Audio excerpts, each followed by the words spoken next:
Hello, my beautiful friends, and welcome back to the Ritual podcast. I am so grateful you're here. Today's episode is a super exciting one. We're going to talk about why I believe self-care is the new healthcare. And then we're going to dive into 5 scientifically backed ways that you can feel better right now that do not cost a thing. I've got a lot of notes in front of me. I have a lot of data to share, and let's get into it. So I recently heard the phrase self-care is the new healthcare on Dr. Mindy Pell's podcast, and it deeply resonated with me. I feel like we're living in this world where we wait for an illness or symptoms to arise before we seek help, and this ideology really just flips the script. This way of thinking is about being proactive instead of reactive. It's about taking preventative measures to maintain your well-being now versus reacting to when you are sick or ill. So according to the World Health Organization, a significant portion of heart disease, stroke, type 2 diabetes, and even certain cancers could be prevented by addressing lifestyle factors. So we're talking about stress, diet, activity levels, and it's just like, it kind of gives you your power back, right? These conditions aren't just fate. They're influenced heavily by our lifestyle choices, the things we choose to do daily, and our self-care practices. So practices like mindfulness, meditation, these are not just woo-woo. They have been scientifically proven to lower stress levels, reduce anxiety, depression, and even there's clinical trials that these practices can reduce physical pain. This is why I am so passionate about self-care, daily rituals. That's why I created this platform. And it's because self-care, it isn't indulgent, it isn't woo-woo. It's honestly preventative healthcare, and I believe that to my core. In today's world, we are up against a lot on a mental, physical, and spiritual level. We have, texts coming at us from the minute we wake up, emails, social media, and then we need to make choices as to what we put in and on our bodies. Some of the food sources are contaminated with pesticides, and a lot of the beauty products, especially as women, that we put on our body contain hormone disruptors and toxic chemicals. And then, we've got the issue of plastics and EMFs. And this isn't to scare you or fear-monger you. It's just basically to make the point that detoxing and distressing has been crucial in reclaiming our health in this modern world. So for me, self-care is empowering. It's about taking control of our bodies, helping our bodies detox from these accumulated toxins and pollutants that impair the immune system, throw our hormones off of balance, and over time can contribute to mental and physical ailments. I really feel that this could be a many-part episode, but today we're going to start with 5 free rituals to help you feel better now. I have a lot of notes, a lot of data so that I can share the science behind each of these self-care practices and rituals that really help us manage our toxic load, nurture our bodies in a way that supports long-term health and vitality, because that's the goal, right? We are wanting to be here on this earth in our healthiest bodies for as long as possible. Okay, before we talk about the 5 free ways to feel better now, we're going to get into this week's quick shift. This week's quick shift is the gratitude game. So I like to do the gratitude game when I am doing my makeup or when I really need a vibrational shift, aka an attitude adjustment. So what you're going to do is right now, and pause this podcast if you need to, I want you to think of something that you deeply appreciate and you are so grateful for. And when you think of that thing, don't just, think, oh, I'm so thankful for this. I want you to feel it, like really feel it in your heart, feel it with every cell in your body, every fiber of your being. Really feel that sense of gratitude. I mean, sometimes I do this and I move to tears about that thing. And then once you've got that thing and you feel those feelings, can you expand it? Can you take it further? And I'll give you an example. So I dropped my kids off at my in-laws, which is, we've had a chaotic morning. You can tell that's a recurring theme here. And And I was just like, you know what, before I get into my day, I need to like shift this. I need to shift the way I'm feeling. So I returned to the gratitude game. And I thought, wow, I am so freaking lucky to have in-laws who care for my kids so that I can come and do this work. And then I took it a step further. Not only do they care for them, they love them deeply and they support their education and their interests and they plan fun things for them to do and they're safe. And then I expanded upon that and was like, my kids love going there and spending time with their grandparents. It's good for them. And you can just keep going. And then you can shift your focus to other things. And after doing this practice for a while, I find myself even shifting my mindset and gratitude toward things that aren't so pleasant and aren't so great because I know that there's a lesson there. And that happens over time, but I choose to look at everything through a lens of love and positivity. So anyways, I find this is an amazing mindset hack. It's an amazing quick shift to get you out of a low vibe state and really raise your energy and your vibration. Okay, since we just touched on gratitude in our quick shift this week, I am going to start with our first way to feel better for free, and that is having a gratitude practice. So whether you are doing the gratitude game or you keep a gratitude journal, this is science-backed, and we're going to get into the research. A study published in the Personality and Individual Differences journal found that individuals who regularly practice gratitude experience lower levels of depression and higher levels of well-being. Gratitude enhances your physiological resilience. So gratitude has been shown to help people recover from traumatic events. The Journal of Clinical Psychology found that gratitude was a significant predictor of post-traumatic growth, and that suggested that gratitude helps individuals bounce back from adversity. Gratitude has also been shown to produce an immediate 10% increase in happiness and 35% reduction in depressive symptoms. And gratitude improves relationships. So expressing gratitude can enhance relationships because it promotes those positive feelings and a mutual appreciation. I've had a gratitude journal for nearly over 10 years. I'll never forget the day I first bought one. And really, it's just been a way to appreciate the little things, because that is your life. Your life is the little things. So if you can appreciate those things daily, you call more of that into your life. And that's when the bigger things come. And if you don't appreciate the little things, you're not going to appreciate the big things. So you don't need anything fancy. I literally now just take a blank notebook, and in the morning I write 3 things I'm grateful for and 3 things that would make the day great. At the end of the night, I write 3 amazing things that happened that day and 1 thing I could have done better. I'm pretty consistent with that, but at a minimum, I will just lay in bed and count my blessings. So I'll just lay there and go through my gratitude list, and before I know it, I'm off to a deep, deep sleep. So you don't need to physically write it down, although I do think there's power in that. But if you are not up for gratitude journaling or you miss a day, you can always lay down in bed and count your blessings. Another thing is that I regularly thank people in my life. Like actually write a handwritten note or send a text or call them and thank them. Along these lines are just like random acts of kindness, like paying for the coffee for the person behind you, or just like helping a mom who has a stroller and her hands full, just doing random acts of kindness throughout your day. Okay, the second way to feel better right now for free is to go for a walk. I know you've probably heard it all the time. It's something so simple, but we still don't do it. And so here's some of the data behind getting outside in nature and going for a walk. It boosts your mental health.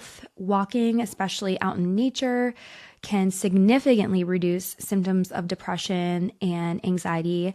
There was a study published that showed participants who walked in nature experienced a decrease in ruminating thoughts and reduced activity in the brain regions associated with mental illness. I mean, that is so freaking powerful. Walking also improves our physical health.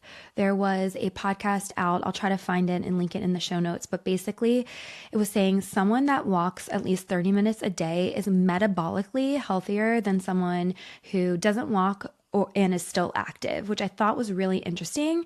There was some research put out that walking increased hippocampal volume. So this is the area of the brain that is critical for memory and learning. And then the last thing is that it increases energy levels. So getting out, going for a walk can boost your energy because it improves circulation and it increases oxygen supply to your cells.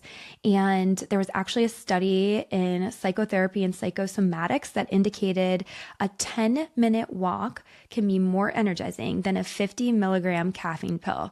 I think 50 milligrams is like my cup of Nespresso coffee. So that is mind blowing to me. So all summer long, I've been committed to doing daily walks. I will either do them first thing in the morning with my kids where I'm trying to like not have them on screens. We get up, we brush our teeth, they're still in their PJs and they do their little scooter ride while I take a brisk walk. I am a huge fan of micro rituals and habit stacking. So we just talked about gratitude and I've been a huge fan of going on gratitude walks. There is an episode like a couple years back where I led a guided gratitude walk and you can tune into that and just pop in your earbuds and do one with me. So this is a good way to get in 2 amazing rituals and self-care habits. And there's also been science that you should walk after meals. So it really helps with the digestion process and weight gain. So if you can walk after breakfast, lunch, or dinner, just after one of those meals, that would be super effective. And my last little hack or tip is, I own a marketing business. I'm seated for a lot of my day. So if there are meetings that I don't need to be in front of a computer, I will always get up and take those outside as a walking meeting. I think it's just an amazing hack to get more steps in. Okay, I don't want to play favorites here, but the third way to feel better right now is meditation and breath work. So I have a lot of notes, a lot of things to cover with you because meditation has become such a life-changing practice for me. I started my meditation practice 9 years ago and I got certified as a meditation instructor 2 years ago because I'm just so obsessed with meditation and what it has done for my anxiety, my stress levels. I'm truly like a different person on the days that I meditate and the days that I skip it. So we talked about it a little bit before, but we have so much coming at us. We've got terrible news stories. We've got phone notifications, social media, emails, kids who need things from us the minute we open our eyes in the morning. And it just seems like we never have a moment to get still and get quiet and connect with the true self. I mean, even when you're driving in the car, maybe you're listening to a podcast or the radio, you're just still never quiet. And you can't hear yourself think, and you can't hear what you truly want, and you can't receive inner guidance from your intuition. So, meditation has just really been a game changer in helping me tune in and ground before I go on my day. Okay, so let me share some data. A study in Health Physiology Review found that meditation practices reduce cortisol and inflammatory biomarkers, which are indicators of stress and immune function.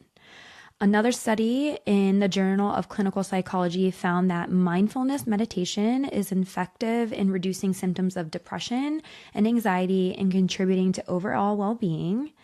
And lastly, it can improve focus and memory. So a study was done in Frontiers in Psychology that suggested that meditation could offset age-related cognitive decline by preserving brain structure and function. You guys, this is huge. I am just like, I cannot stop talking about meditation to anyone who listens. I'm doing a meditation challenge with plans to release more meditations throughout the year. It has truly been such a game changer for me. And something I've been tapping into for the last couple of years is also breath work. I've totally fallen in love with breath work. And I sometimes find it's a little easier for people who are new to meditation or who want to meditate to start with breath work.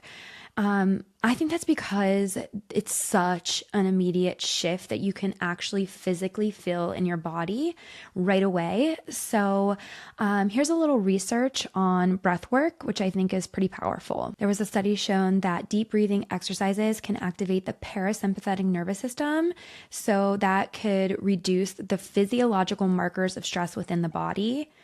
And it showed that participants who practiced diaphragmatic breathing for 20 minutes reduced cortisol levels and increased relaxation compared to the control group. Breathwork is an amazing emotional regulator. So breathwork can influence the autonomic nervous system. There was a study done in the Journal of Neurophysiology that showed breathing exercises can activate the prefrontal cortex, and that's where we have our emotional regulation centers. And so basically this improved your emotional regulation and reduced the amygdala activity associated with a stress response. So these are actual scientific data where they, hook people up to electrodes. They have biomarkers to show that this stuff is not woo-woo. It truly works. There is truly a mental and physiological response to breathwork and meditation. So in talking more about the physical health and the physical aspects of breathwork techniques can increase the amount of oxygen that enters your lungs, and then this oxygen diffuses into the bloodstream and then improves the oxygenation of your blood. So this supports the better delivery of oxygen and nutrients throughout your body and also aids removal of metabolic waste. So breathwork is also really detoxifying. Another thing that I found really interesting is there was a study done that showed breath work can influence the body's pH levels. So this goes back to the regulation of oxygen and CO2. CO2 makes your blood more acidic, and hyperventilating or breathing fast decreases those CO2 levels, and that makes your blood more alkaline. So we always want our bodies to be in this alkaline state. So maintaining this balance is just crucial for your cellular function and overall health. And the last thing, which I absolutely love, are the neurochemical changes.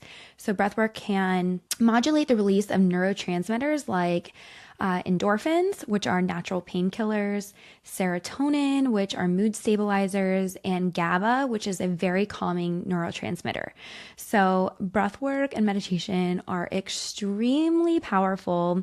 Even if you can just get like 5 to 10 minutes of breathwork into your daily routine, it's really helpful in managing your stress and overall well-being. So to start incorporating some of these things in your daily life, I think breathwork is great if you're just dipping your toe into meditation and whatnot. You can simply go on YouTube and search for box breathing. I think that's a really great one to start with. In the 7-day meditation series that I am hosting on July 28th, there is a day where we're doing breath work as well. I also encourage you not to force it. If you don't get your meditation in first thing in the morning, so what? Do it in the car. Do it once you get the kids down for bed. Do it in the bath. Do it while you're washing the dishes. I feel like there's no right or wrong way, and any minutes of meditation and breath work are better than no minutes. So I like to get it in where I can fit it in. And if you join the challenge, you'll see that they are all designed to be done anywhere, anytime. And I don't want to forget to mention just a personal story. I am terrified to fly. I hate flying. I've been all over the world and it never gets easier. And one of the things in my toolkit that one of the only things that really work in calming me down is breath work. And when I'm flying and there's turbulence, I do 4-7-9 breathing or box breathing. And I've passed this along to several people who have told me that they've had similar experiences where they were on a rocky flight and they were kind of freaking out and they remember the breath work. They went back to it and it was really, truly the only thing that they could tap into to calm them down a little bit. So really, really powerful stuff, guys. Okay, on to the fourth way to feel better, and that is dry brushing or lymphatic drainage. So I said these are all going to be free ways. So if you don't have a dry brush, no problem. I still have tips for you. I've fallen in love with dry brushing. I keep it just outside of my shower so that I remember to do it. I find it extremely energizing. It's also very detoxifying. Don't worry, I have some data for that we're going to get into. And it also is known to reduce cellulite, which I think is amazing. And I do think I've seen a change in my skin. It definitely is more soft, more smooth appearing. So let's talk about some of the research. So there was a study put out that showed the mechanical stimulation of your skin, like dry brushing, can enhance blood flow and nutrient delivery to the skin. It supports your lymphatic system. So there was a review in integrative cancer therapies that showed manual lymphatic drainage techniques similar to dry brushing, promotes that lymph flow, and improves your immune response. Well, I will link the dry brush I use. It's very inexpensive, but if you don't have a dry brush and you don't want to buy a dry brush, I've read that you could use a washcloth and get like a similar effect. Other ways to support your lymph is to stay hydrated. Physical activity. If your kid has a trampoline, bouncing on the trampoline or rebounding is really great for the lymph. You could just do a lymphatic massage. There's tons of tutorials online. I love a lymphatic drainage massage on my face. Hot, cold therapy. So taking your normal shower and then turning it to cold can stimulate that lymphatic flow. And this is because the contrast in temperatures cause your blood vessels to expand and contract. So that really helps that lymph fluid move. And last but not least, breath work. We talked about it a little bit before, but that rhythmic diaphragm breathing really helps push that fluid along. Okay, the fifth and final way to feel better now for free is face plunging. All right, stick with me on this one because I tried it and I really think it works. So in my morning routine, one of my favorite micro rituals is I will go and make my Nespresso coffee. And while I'm waiting for it to brew, I will take my ice roller. And that's sort of how I get that ice rolling in, is just like in that period of waiting. And honestly, this was purely cosmetic for me. And then I started learning about the mental effects of face plunging, and I had to try it. So basically, face plunging is you're going to take a bowl of water and pour a bunch of ice into it and let it get cold. And then you're going to dunk your face into it and hold your breath for like 15 to 30 seconds. And then you're going to do that just like a few times. So here's the science. Cold exposure reduces inflammation and swelling. It helps with muscle recovery if you're doing like a cold plunge, but we're just talking about the face here. It enhances your mood and mental health. So there was research in Medical Hypothesis Journal that said cold exposure activates the sympathetic nervous system, which releases norepinephrine. That in turn boosts your endorphin levels. So super interesting. Throughout all of this, we've been talking about tapping into that parasympathetic system, that rest, relax system. And this actually taps into the opposite, the sympathetic, but it gives you that benefit of that endorphin boost. It improves your skin appearance, so it constricts your blood vessels and tightens pores, which is why I was doing the ice rolling on my face. And then back to that vagus nerve, it stimulates that vagus nerve, which slows your heart rate and conserves oxygen. So it tells your body you're safe, you're calm. And the last interesting thing is it has been known to be effective in alleviating headaches and migraines. So actually, I had a little too much to drink one night and was reminded of this face plunging and that it can help with a hangover. Had a horrible headache, and I did this, and I swear to you, it was a game changer. Like, I was fine after I did this, and could just continue on with my day as a normal person. Anyways, I encourage you to try it. Let me know what you think. Post a picture or a video of you doing it on Instagram and tag me. I love to see your face plunging sessions. All right, guys, I feel like this was a little bit of a longer episode, but there was much to discuss. Hopefully you feel empowered that, self-care is this new form of healthcare. Hopefully you take away some fun, actionable tips that you can incorporate right now to feel better fast. And if you enjoyed this episode, I'd be so, so grateful for you to send it to a friend who you think would really resonate with its message. Subscribe and like and review. It really does help me keep this podcast alive and bring on amazing guests. Catch you next week.